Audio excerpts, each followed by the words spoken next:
الحمد لله رب العالمين والصلاة والسلام على نبينا وشفيعنا محمد وعلى آله وصحبه أجمعين، أما بعد.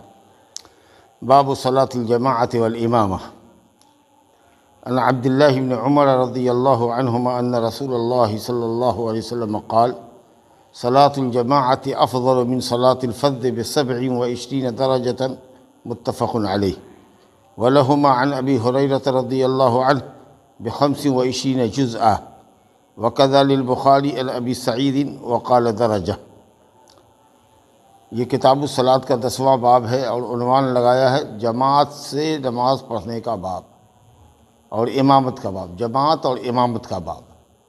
اب تک جو ہم نے پڑھا فرض نماز اور اس کے بعد نفل نماز کا طریقہ وہ انفرادی نماز کا تھا. اب یہاں پر ایک امام ہوگا، اس کی آپ کو اقتداء کرنی ہے، صف پیچھے لگانا ہے. کیسے اقتداء ہونی چاہیے؟ امام کے ساتھ ہونی چاہیے کہ امام سے پہلے ہونی چاہیے کہ امام کے بعد ہونی چاہیے؟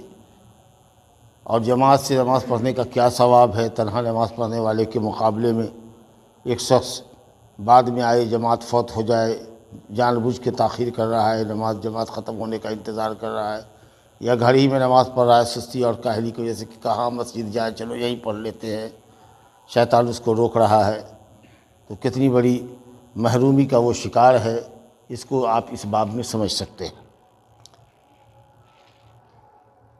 گویا کہ یہ باب آپ کی دو چیز کے بیان کے لیے، ایک جماعت کے لیے اور ایک امامت کے لیے. کون شخص امامت کرے گا، امامت کی کیا اہلیت ہے، کیا شرائط ہے، اور اقتداء کیسے کرنی چاہیے، امام کی مخالفت کرنے کا کیا گناہ ہے، ان چیزوں کا بیان آئے گا. جماعت سے نماز پڑھنا خلاصہ یہ ہے کہ مرد حضرات کے لیے جو بالغ ہیں ان کے لیے جماعت سے نماز پڑھنا واجب ہے. ہر مسلمان مرد کے لیے جو بالغ ہے، یعنی بچہ نہیں ہے، جو چھوٹے بچے ہیں جو ابھی بالغ نہیں ہوئے ہیں ان کو چھوڑیے، بالغوں کے لیے جو بالغ ہو گئے ہیں ان کے لیے باجماعت نماز پڑھنا مسجد میں آ کر کے واجب ہے. واجب بولے تو فرض ہے، یعنی اگر آپ نہیں کرتے ہیں تو آپ گنہگار ہوں گے. سمجھا کہ یہ مسلمانوں کی ایک علامت بھی ہے، پہچان بھی ہے. مسجد اس لیے بنائی جاتی ہے، خود مسجد بھی اسلام کی ایک پہچان ہے، مسلمانوں کے وجود کی علامت ہے. جس بستی میں آپ مسجد دیکھتے ہیں سمجھتے ہیں کہ یہاں مسلمان ہوگا. مسجد اس لیے بنائی جاتی ہے کہ وہاں 5 وقت اذان دی جائے، لوگ وہاں آ کر کے ایک وقت مقرر پڑھے کہ امام کے پیچھے نماز پڑھیں، اور جب سب نماز پڑھ کے نکلیں تو ایک اچھا منظر ہو، کوئی دیکھے تو سمجھے کہ ہاں اس بستی میں مسلمان ہیں، نمازی ہیں، نماز پڑھتے ہیں. تو یہ ایک علامت ہے، اسلام کی شان ہے یہ جماعت سے نماز پڑھنا.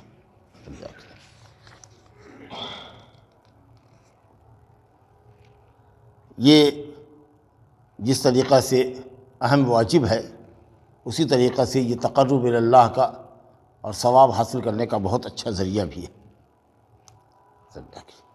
اب علماء میں اس بات کا اختلاف ہے کہ جماعت سے نماز پڑھنا سنت ہے کہ واجب ہے. تو کچھ علماء نے کہا کہ سنت ہے، اور کچھ نے کہا کہ سنت سے بڑا سنت مؤکدہ ہے. حنفیوں کے یہاں سنت مؤکدہ کو چھوڑنے سے آدمی گنہگار ہوتا ہے، اور ہم لوگ کہتے ہیں کہ واجب ہے. اور واجب کا بھی مطلب ہے کہ وہ کام جس کے چھوڑنے سے گناہ لگے. تو اگر وہ سنت مؤکدہ کہیں اور ہم واجب کہیں تو حکم میں دونوں ہم لوگ برابر ہیں، کیونکہ سنت مؤکدہ کا تارک ان کے یہاں بھی گنہگار اور ہمارے یہاں واجب کا تارک بھی گنہگار. لیکن عام طریقے سے سنت کی تعریف یہ کی جاتی ہے کہ سنت وہ ہے جس کا کرنے پر ثواب ملے اور نہ کرنے پر گناہ نہ ملے. لیکن حنفیوں نے کہا کہ سنت مؤکدہ کا تارک گنہگار ہوتا ہے. خیر، کچھ لوگوں نے یہ کہا کہ صاحب یہ فرض کفایہ ہے، یعنی کچھ لوگ آ جائیں مسجد میں کہ جس سے جماعت ہو جائے تو ہر فرد کے اوپر جماعت سے نماز پڑھنا واجب نہیں. کچھ علماء نے یہ کہا کہ نماز کے صحیح ہونے کے لیے شرط ہے، اگر آپ نے جماعت سے نماز نہیں پڑھا، بغیر عذر کے جماعت چھوڑ دیا تو 100 مرتبہ بھی گھر میں نماز پڑھیے گا آپ کی نماز نہیں ہوگی. اتنی کڑی بات کی، نماز کی صحت کے لیے شرط ہے، آپ کی نماز ہی صحیح نہیں ہوگی. اور چوتھا قول ان تمام اقوال میں جو سب سے معتبر قول ہے وہ یہ کہ ہر بالغ مرد کے اوپر جماعت سے نماز پڑھنا واجب ہے، کہ اگر وہ چھوڑ دیتا ہے تو گنہگار ہوگا، ثواب سے محروم ہوگا. لیکن اگر تنہا نماز پڑھے گا تو نماز اس کی ہو جائے گی اور اگر اس کو ہمیشہ کی عادت بنا لے گا تو فاسق اور فاجر بن جائے گا۔ تو بہرحال واجب عین یعنی ہر شخص پر، ہر مسلمان کے اوپر، مرد کے اوپر جو بالغ ہے نماز پڑھنا واجب ہے۔ یہ قول سب سے صحیح قول ہے، اتھارٹی قول ہے کہ جماعت سے نماز پڑھنا واجب ہے، اور اس کو چھوڑ دینا بغیر عذر کے گناہ کا باعث ہے۔ دلیلیں آئیں گی، اس لیے زیادہ آپ کا وقت ادھر ادھر ضائع کیے بغیر اور علمی گفتگو میں پڑے بغیر کہ تمام اقوال، جو 4 اقوال پیش کیے گئے ہیں، سب کے دلائل پیش کریں، سب کا جائزہ لیں، سب کا رد کریں، یہ بڑا ایک لمبی گفتگو ہوگی جو پڑھے لکھے اہل علم لوگوں کے درمیان کی گفتگو ہے۔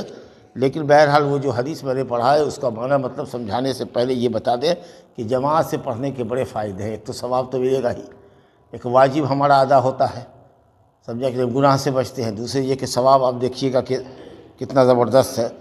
اس کے علاوہ بھی سماجی اعتبار سے بھی اگر دیکھ لیجیے، معاشرتی اعتبار سے بھی دیکھیے تو جماعت سے نماز پڑھنا الفت اور محبت کا سبب ہے، الفت اور محبت کا سبب ہے۔ ایک ساتھ مل کر کے سب نماز پڑھتا ہے، ویسے بھی نمازیوں کو نمازی سے محبت ہو جاتی ہے، دیکھتا ہے کہ ہمیشہ آتا ہے۔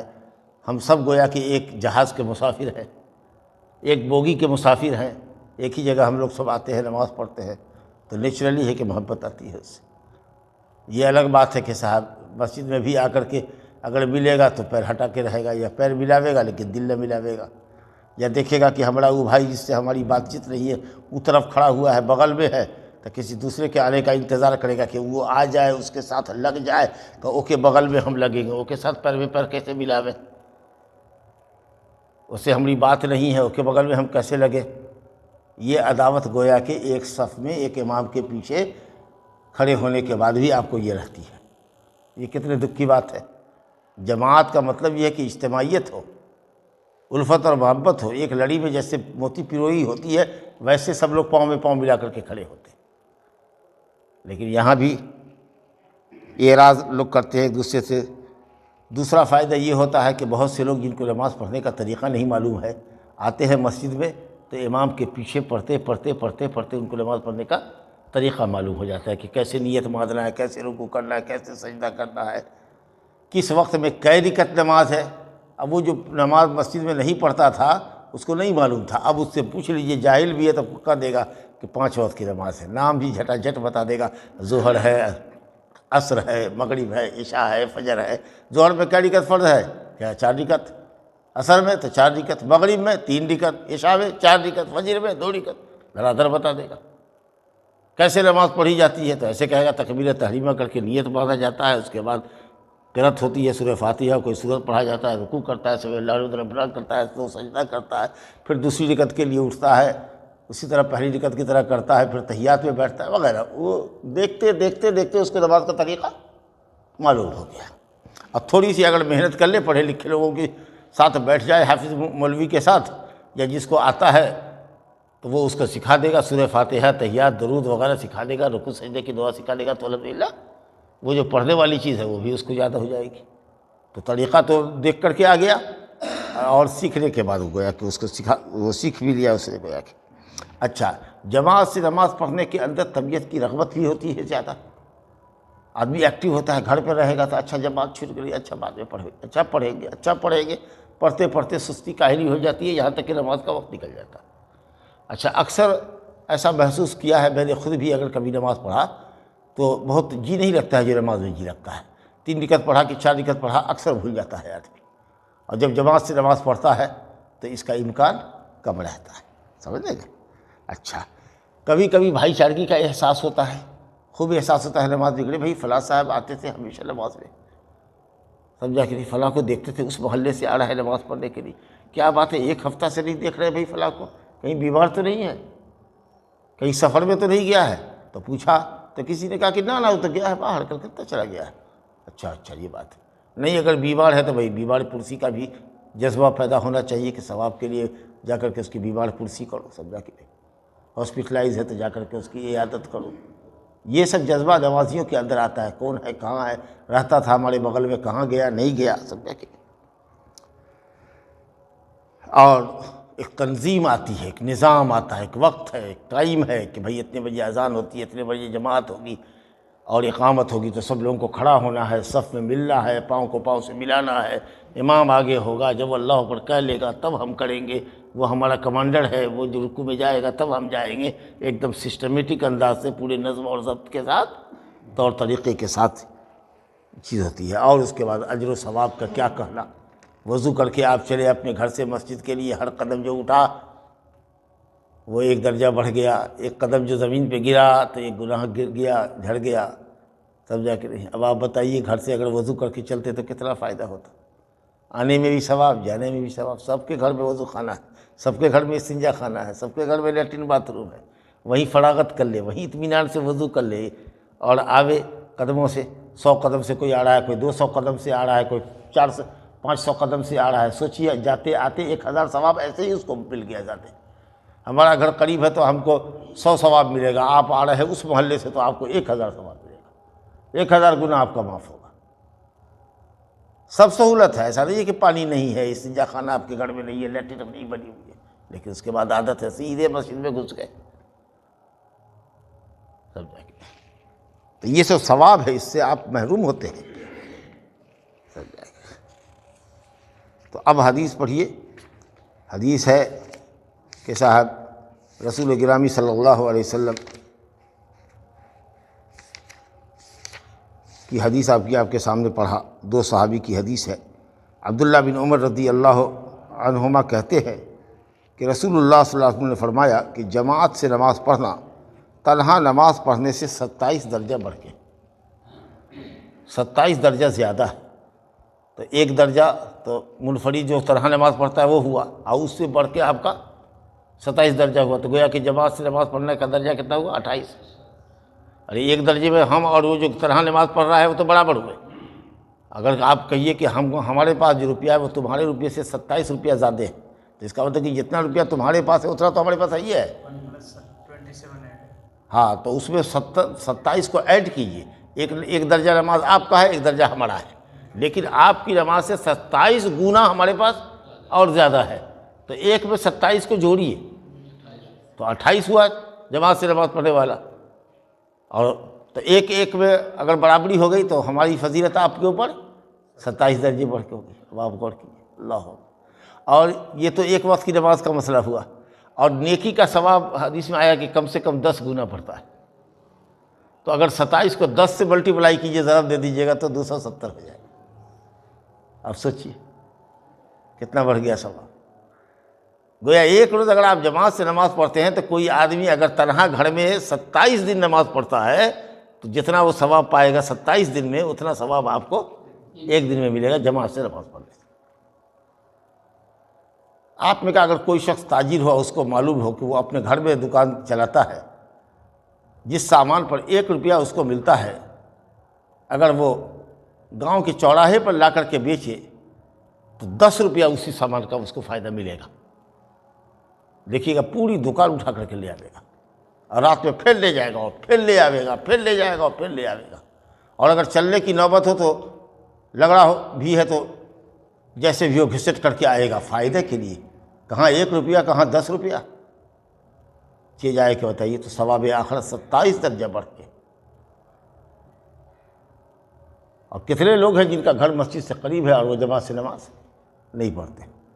اگر پوچھیے گا تو گھر پڑھ لیتے ہیں، تو مسجد بنائی کس لیے گئی ہے؟ اگر گھر ہی پر پڑھنا تھا، گھر میں نماز عورتیں پڑھتی ہیں، ان کے لیے گھر افضل ہے، اور گھر آپ کے لیے سنت پڑھنے کے لیے ہے کہ فرض پڑھنے کے لیے؟ لا الہ الا اللہ۔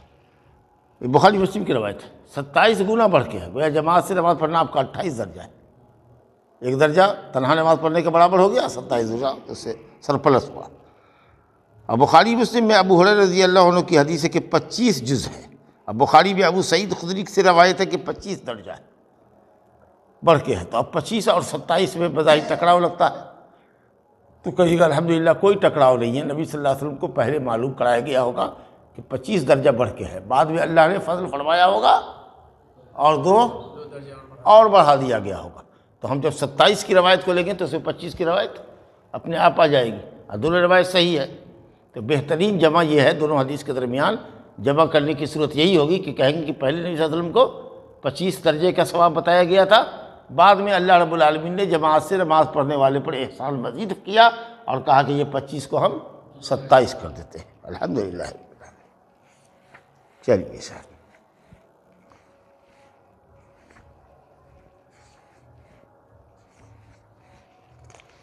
اب اس کے بعد حدیث دیکھیے کہ جماعت سے نماز پڑھنا واجب ہے ہر مسلمان بالغ کے لیے، مرد کے لیے۔ اس کی دلیل دیکھیے، ہم نے کہا تھا کہ آپ کو دلیل بتانے کی، تو ایک دلیل دیکھیے ذکر کیا ہے انہوں نے 425 نمبر کی حدیث ترتیب کے ساتھ، 424 حدیث آپ پڑھ چکے۔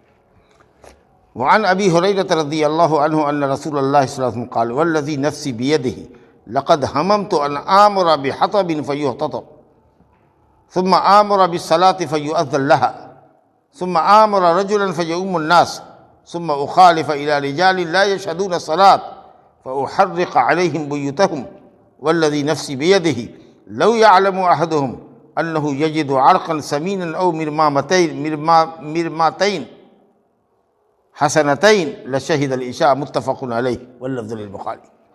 ابو ہریرہ رضی اللہ عنہ کہتے ہیں جماعت سے نماز پڑھنا واجب ہے، جو آپ نے سن لیا اس کی دلیل دیکھیے کہ رسول اللہ صلی اللہ علیہ وسلم نے فرمایا والذی نفسی بیدہ، قسم اس ذات کی جس کے ہاتھ میں میری جان ہے۔ کس کے ہاتھ میں ہماری جان ہے؟ اللہ سبحانہ وتعالیٰ۔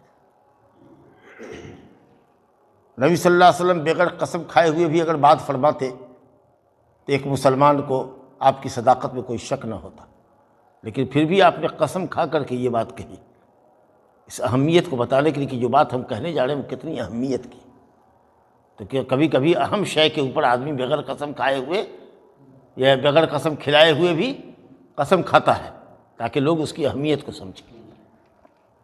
تو کہتے ہیں قسم اس ذات کی جس کے ہاتھ میں میری جان ہے، لقد ہممت، تحقیق کہ میں نے ارادہ کیا ہے، اور ہم کہتے ہیں نفس کے ارادے کو بھی، اور ہم کہتے ہیں عزم کو بھی۔ یہاں پر عزم کے معنی میں کہ میں نے ایک طرح کا پکا ارادہ کیا ہے، کس بات کا؟ کہ انا آمر بحطب، کہ میں حکم دوں لکڑیوں کو جمع کرنے کا، فیحتطب، لکڑیاں جمع کی جائیں۔ میں کچھ لوگوں کو حکم دوں کہ جا کے جنگل سے لکڑیاں کاٹ کے لاؤ، گٹھا لے کر کے آؤ اور لکڑیاں کاٹی جائیں۔ ثم آمر بالصلاۃ، پھر میں نماز کا حکم دوں، چنانچہ اس کے لیے اذان دی جائے۔ ثم آمر رجلا، پھر میں کسی شخص کو متعین کر دوں کہ وہ جماعت سے امامت کر دے، لوگوں کی امامت کر دے، اور میں ان لوگوں کے پاس جاؤں جو نماز میں حاضر نہیں ہوتے۔ بعض روایت میں ہے کہ کچھ لوگوں کو لے کر کے جاؤں، لکڑی کا گٹھڑ جن کے ساتھ، وہ جو لکڑی منگوایا جنگل سے کٹوا کے، اس گٹھڑ کو لے کر کے کچھ لوگوں کے ساتھ جاؤں، ایسے لوگوں کے گھروں تک جو مسجد میں نہیں آتے۔ فَأُحَرِّقُ عَلَيْهِمْ بُيُوتَهُمْ، اور ان کے گھروں کو آگ لگا دیں۔ اب آپ غور کیجیے، اس سے کیا سمجھ میں آتا ہے کہ کتنی تاکیدی چیز ہے کہ نبی صلی اللہ علیہ وسلم نے گھروں میں آگ لگا دینے کا ارادہ کیا۔ اب یا تو گھر کے باشندے گھر میں ہوں تو ان کے ساتھ جلا دیں، جانی اور مالی دونوں نقصان ہو جائے، یا گھر والوں کو نکال دیں، یا گھر والا نکل بھاگے اپنے طور پر کسی دروازے سے تو ان کے گھروں کو جلا دیں، تو مال کا نقصان ہوگا۔ ایک چھپر ڈالنا بھی 1000-5000 روپیہ سے کم نہیں چاہتا ہے۔ ایک چھپر بھی اگر ڈالیں گے تو 5000 روپیہ سے آج کے زمانے میں کم نہیں ہوگا۔ ایک گھر ہے اس کا باقاعدہ کئی کمروں کا گھر ہو سکتا ہے، چھپر کا پھوس کا بھی گھر ہو تو اس گھر کو بنانے میں یا تیار کرنے میں ہزاروں ہزار لگتا ہے۔ مال کا اتنا بڑا نقصان کر دوں، یہ اتنا بڑا مال کا نقصان کب جائز ہوگا؟ اس لیے ہوگا کہ ایک واجب چیز کو آپ چھوڑ رہے ہیں۔ اگر سنت ہوتا ہے نماز پڑھنا جماعت سے کہ پڑھو تو پڑھو، نہیں پڑھو تو نہیں پڑھو، صرف ثواب ملے گا، گناہ نہیں ہوگا، کوئی ضروری نہیں ہے مسجد میں آنا، تو کیوں آپ اتنا بڑا ارادہ کرتے، اتنا بڑا مالی نقصان کرتے؟ ظاہر ہے کہ یہ مالی نقصان جو کہ حرام ہے، یہ آپ اس لیے گوارا کر رہے ہیں کہ وہ ایک واجب کو چھوڑ رہا ہے۔ اللہ۔ اس کے بعد دوسرا جملہ فرمایا والذی نفسی بیدہ، قسم اللہ کی، قسم اس ذات کی جس کے ہاتھ میں میری جان ہے۔ نبی صلی اللہ علیہ وسلم کا جملہ دیکھیے۔ لیکن اگر ان منافقین میں سے کسی کو یہ پتہ چل جائے کہ عشاء کی نماز میں جانے سے 2 بکری کی اچھی کھر مل جائے گی، 2 پائے مل جائیں گے، تو مادی منفیت کے لیے عشاء میں آئیں گے، لیکن ثواب لینے کے لیے، اجر عظیم لینے کے لیے مسجد میں نہیں آ سکتے۔ اندھیرے کا فائدہ اٹھا لیں گے، گھر میں رہ جائیں گے، نماز بھی نہیں پڑھیں گے، کیونکہ مقصد تو لوگوں کو دکھانا ہے، ثواب حاصل کرنا تو ہے نہیں۔ لیکن اگر 2 کھڑ اچھی مل جاتی ہو بکری کی، 2 پائے اچھے مل جاتے ہوں، موٹا تازہ بکرے کا 2 پایا مل جائے، 2 کھڑ مل جائے کہ بھئی جو عشاء کی نماز پڑھے گا اس کو 2 پائے مل جائیں گے، 2 کھڑ مل جائے گی، ایک موٹی ہڈی مل جائے گی جس پر گوشت چڑھا ہوا ہوگا، پر گوشت ہڈی مل جائے گی، یعنی چلو 1 پاؤ مثال کے طور پر کہہ رہے ہیں کہ 1 پاؤ گوشت اس کو خصی کا مل جائے گا، 2 پائے مل جائیں گے، تو اس مادی منفیت کے لیے عشاء میں آئے گا، لیکن ثواب کے لیے وہ نہیں آ سکتا یا نہیں آتا ہے۔ یہ ہے ان کی دنیا داری۔ لا حول ولا قوت الا باللہ۔ 5 روپیہ 10 روپیہ کا بٹوارا اگر ہو جائے، 100 روپیہ فری میں کہیں پر مل رہا ہو، جو آوے لیتا چلا جائے، 100 روپیہ، دیکھیے کیسی بھیڑ لگے گی، کیسا دھکا مکی ہوگا وہاں پر۔ تو آپ نے یہ مثال دیا کہ دنیا اتنی پیاری ہے تم کو کہ اس کے لیے 10-20 روپیہ 150 روپے کے فائدے کے لیے دوڑ جاؤ گے، اور آخرت تمہاری نگاہوں سے اوجھل ہے۔ مرنے کے بعد کے عذاب پر یقین تمہارا نہیں ہے کہ اللہ کو کیا جواب دو گے؟ اور پھر نماز ہم پہلے بھی کہا تھا اور آج بھی کہتے ہیں کہ کبھی کسی کو کام سے روکتی ہے؟ جو لوگ 5 وقتہ نمازی ہیں، کیا ان کا کوئی کام نہیں ہوتا ہے؟ وہ بھوکوں ہی مرتے ہیں۔ آپ نماز پڑھ لیجئے، جائیے اپنے کام میں۔ کون اسلام آپ کو کہتا ہے کہ 24 گھنٹہ مسجد میں پڑے رہیے؟ بس وقت پہ نماز پڑھنے آ جائیے، نماز پڑھ کے پھر نکل جائیے، اپنے کام میں چلے جائیے۔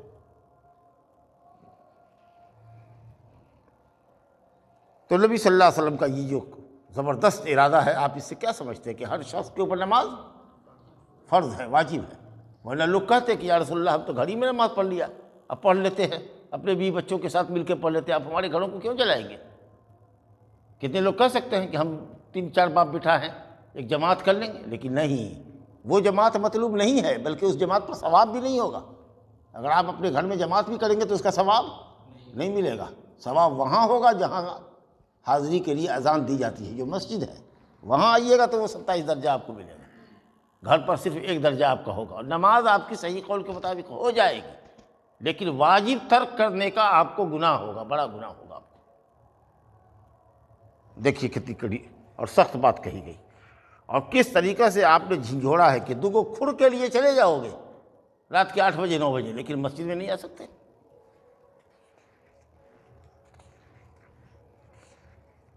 اور ایک حدیث اور دیکھ لیجیے، وعنہ ابو ہریرہ رضی اللہ عنہ، صحیح روایت ہے، قال قال رسول اللہ صلی اللہ علیہ وسلم اثقل الصلاة علی المنافقین صلاة العشاء و صلاة الفجر ولو یعلمون ما فیہما لاتوہما ولو حبوا، متفق علیہ۔ ابو ہریرہ رضی اللہ عنہ فرماتے ہیں رسول اللہ صلی اللہ علیہ وسلم نے فرمایا کہ منافقین پر سب سے زیادہ بوجھل نماز عشاء اور فجر کی ہے۔ مدینہ میں جنگ بدر کے بعد منافقین پیدا ہو گئے۔ مسلمانوں کا جب غلبہ دیکھا تو مسلمانوں کی طاقت سے ڈر کر کے اتنے مرعوب ہوئے کہ زبان سے کلمہ پڑھتے تھے، دل میں کفر چھپائے ہوئے تھے۔ یہودیوں کے پاس، کافروں کے پاس جاتے تو کہتے کہ دل سے ہم تمہارے ساتھ ہیں، اور زبان سے مسلمانوں کے پاس آ کے کہتے کہ ہم مسلمان ہیں، تاکہ ادھر کی بھی بات بنی رہے اور یہاں بھی مسلمانوں کے ساتھ ہی ہماری بات بنی رہے۔ ان کے دل میں اسلام نہیں تھا، یہ مخلص نہیں تھے، اللہ کی رضا کے لیے نماز نہیں پڑھتے تھے، ثواب کے لیے نہیں پڑھتے تھے، اللہ کے عذاب سے بچنے کے لیے نہیں پڑھتے، مسلمانوں کو اپنا اسلام کا ثبوت دینے کے لیے کہ تم سمجھو کہ ہم بھی مسلمان ہیں، نماز پڑھا کرتے تھے۔ تو دن میں تو آ جاتے تھے، لیکن عشاء کا وقت جو ہوتا ہے شروع رات کا، نیند کا وقت ہوتا ہے، فجر کا وقت آخری رات کا ہوتا ہے، میٹھی نیند کا۔ اور اس زمانے میں نبی صلی اللہ علیہ وسلم کے زمانے میں یہ بجلی کا بلب بھی نہ تھا۔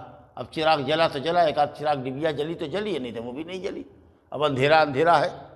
اب مان لیجئے کہ 500، 1000، 1500، 2000 سب لوگ نماز پڑھ رہے ہیں مسجد نبوی میں، اس میں اگر 10-20 کو منافق ہے، کہیں کوئی کونا میں ہے، تو نبی صلی اللہ علیہ وسلم حاضری لے کے رجسٹر لے کے تو بیٹھتے نہیں تھے۔ اعلیٰ روشنی میں وہ دیکھا جا سکتا تھا، تو اس اندھیرے کا فائدہ اٹھا کر کے وہ سب عشاء و فجر میں نہیں آتا تھا، کیونکہ جو مقصد ہے دکھانا وہ تو دن میں حاصل ہو گیا ہے. اب رات میں جائیں تو اور نہ جائیں تو ہماری اسلام پر کوئی فرق نہیں پڑے گا. مسلمان ہم کو کافر نہیں سمجھے گا اور چلو فائدہ اٹھا لیتے ہیں اندھیرے کا. تو آپ نے فرمایا کہ سب سے زیادہ بوجھل یوں تو نماز منافقین پر ہر وقت کی نماز بوجھل ہے، لیکن سب سے زیادہ بوجھل جو ہے ان کے اوپر عشاء اور فجر ہے، کیونکہ اس وقت ریاکاری کا کوئی مسئلہ کھڑا نہیں ہوتا ہے. سوچتے ہیں کہ صاحب چلو اندھیرے کا فائدہ اٹھا لیں. آدمی کو جو چیز نماز با جماعت پر ابھارتی ہے وہ ایمان کی قوت ہے. ابھی ان کے دل میں تو ایمان ہے ہی نہیں، تو پھر وہ کیوں آئیں گے؟ ثواب کی چاہت ہے ہی نہیں، اللہ کا عذاب ہے کہ ڈر ہے ہی نہیں، صرف دکھاوا مقصود ہے. اور وہ دکھاوا ان کا عشاء اور فجر میں چھپا رہتا تھا، اندھیرے کی وجہ سے اس کا فائدہ اٹھاتے تھے. کیا سمجھ میں آیا کہ اگر کوئی یہی کرے کہ کسی وقت آوے اور عشاء فجر میں نہ آوے اور کوئی عذر نہیں ہو تو وہ آدمی منافق ہے.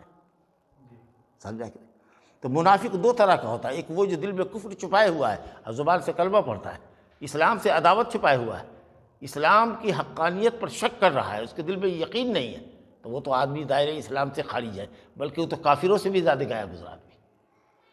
لیکن کچھ لوگ ہیں الحمدللہ ہمارے دل میں بھی ایمان ہے، زبان پر بھی کلمہ ایمان کا ہے، لیکن عملی نفاق ہے. حدیث میں آیا ہے کہ عملی نفاق ہے، تمہارا عمل منافقوں جیسا ہے. چنانچہ فرمایا گیا کہ جب بولے تو جھوٹ بولے، جھوٹے کی کھیتی کرتا ہے. کہتا ہے نا ہم لوگ کہتے ہیں کہ فلانا تو جھوٹ ہی کی کھیتی کرتا ہے. جب بولے تو جھوٹ بولے، اور جب کسی سے جھگڑا ہو جائے تو میں ہو جائے تو فوراً گالی پہ آ جائے، گالی بکنے لگے. اور جب کسی سے وعدہ کرے تو وعدہ خلافی کرے.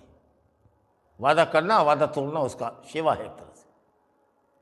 اور چوتھی صفت بتائی گئی ہے کہ سمجھو کہ اگر وہ چوتھی صفت پائی گئی تو بجھو کہ ایک دم مکمل منافق ہے، اب خالی کفر کی سرحد میں پیر ایک ڈالنا باقی رہ گیا. اور وہ کیا ہے کہ جب کوئی امانت دو تو اس میں خیانت کر جائے سچی. تو کہا آپ نے کہ اگر یہ چار صفت ہوگی تو کانا منافقا خالصا، پیور منافق. اب اس کے اور کافر ہونے میں ایک ہی اسٹیپ ہے، اب جو اگلا قدم اٹھے گا وہ کافروں جیسا ہوگا. اس آئینے میں اگر دیکھیے تو ہم لوگ بہت سارے لوگ ہوں گے جو کہیں نہ کہیں کسی نہ کسی بات میں پکڑے جائیں گے. جھوٹ بول رہے ہیں، وعدہ خلافی کر رہے ہیں، امانتوں میں خیانت کر رہے ہیں. پیسہ دیا تو پچا لیا، کب دیے نہ دیے ہم نہیں جانتے، تمہارا کوئی پیسہ ہمارے پاس ہے. کوئی بات بھی کسی کو کان میں کہا کہ بات آپ کو تو کہہ دیا ہے، اپنا ہمدرد سمجھ کے رائے مشورہ لے لیا ہے آپ سے، لیکن یہ بات میری امانت ہے آپ کے پاس، کسی کو کہیے گا نہیں. تو اب چاہے ہماری دوستی آپ سے رہے کہ نہ رہے، مر جاؤ لیکن وہ بات کسی کے سامنے نہ کہو، وہ بھی بہت بڑی امانت ہے. لیکن کیا ہے جب تک دوستی رہی آج عداوت ہو جائے کل چوک چوراہے کے اوپر ڈنکا لے کر کے بجا دو گے کہ فلاں کے اندر یہ خرابی ہے، یہ خرابی ہے.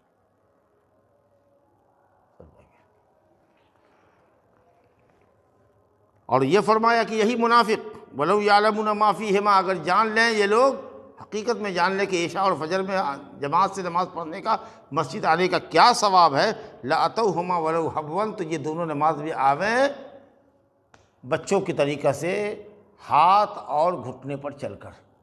بچہ کیسے چلتا ہے؟ دو ہاتھ رکھتا ہے، دو گھٹنا رکھتا ہے، بگوا مارتا ہے نا جس کو وہ. اب بعض علماء نے کہا کہ چتر کے بل گھسٹ کر کے آئے، حبون کا وہ مطلب، لیکن اصل میں حبوا وہی ہوتا ہے جو بچہ بگوا مارتا ہے بڑے یہاں، ہاتھ اور پاؤں کے گھٹنے کے اوپر جو چلتا ہے اس طریقہ سے چل کر کے آئے. اگر معلوم ہو جائے کہ عشاء کی نماز میں کیا ثواب ہے اور فجر کی نماز میں کیا ثواب ہے.